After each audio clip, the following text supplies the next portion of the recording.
Alrighty, let's go ahead and dive in and let's get started. And now what I'd like to do is just download some starter code just to get us up and running. So we have this file here, this zip file that you'll download. This file is attached to the resources section of the video. And this is the REST API project that we created earlier in the course. So the same code you've seen before. Okay, so again, in the resources section of this video, be sure to download that zip file. Let's go ahead and swing over to our file system and take a look at it. We'll move into the downloads folder. And we see that we have this zip file that was downloaded. Let's go ahead and unzip it.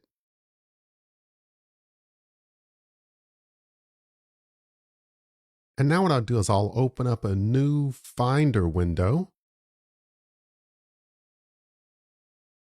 so I can move some files around. I'll move into my Dev Spring Boot folder. And now up top in that Downloads folder, I'll grab that 07 folder and I'll just move it down to Dev Spring Boot.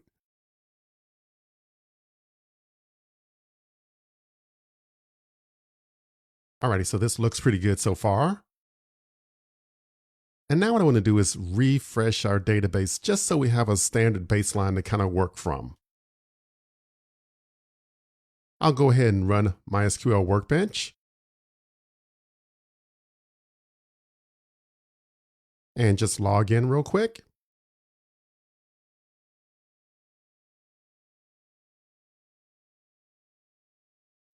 And now I'll go ahead and open up this SQL script. I'll move into that Dev Spring Boot folder.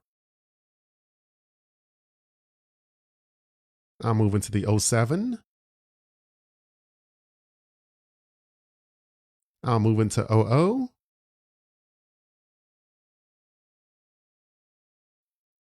And move into the SQL scripts directory. And we'll open up the employee directory.sql. All right, so this is the same SQL script that we had in some of our previous projects. I'll just go ahead and run it real quick. And now let me just move over here to my tables and just do a query on this employee table. And I should have our standard 5 employees, right? Leslie, Emma, Avani, Yuri, and Juan.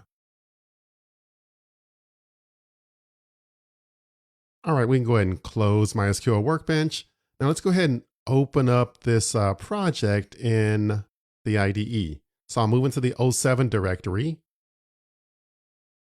And I'll select the 00 project or the 00 folder, and I'll move that up into the IDE.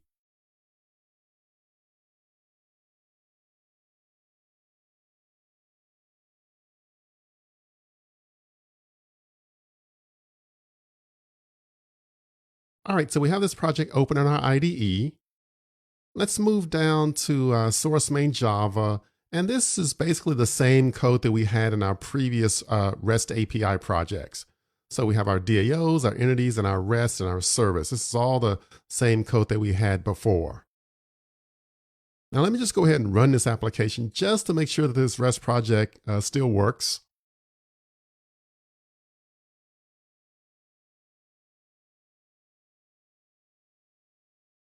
I'll swing over to the web browser real quick. And then I'll go to this localhost 8080/API/employees. And this is for our REST API that we created earlier. And excellent. So we see all the JSON data that came back from that REST API. So we know that we have this basic code working okay. And in upcoming videos, we'll actually modify this project to make use of Spring MVC. So we'll cover that in the next video.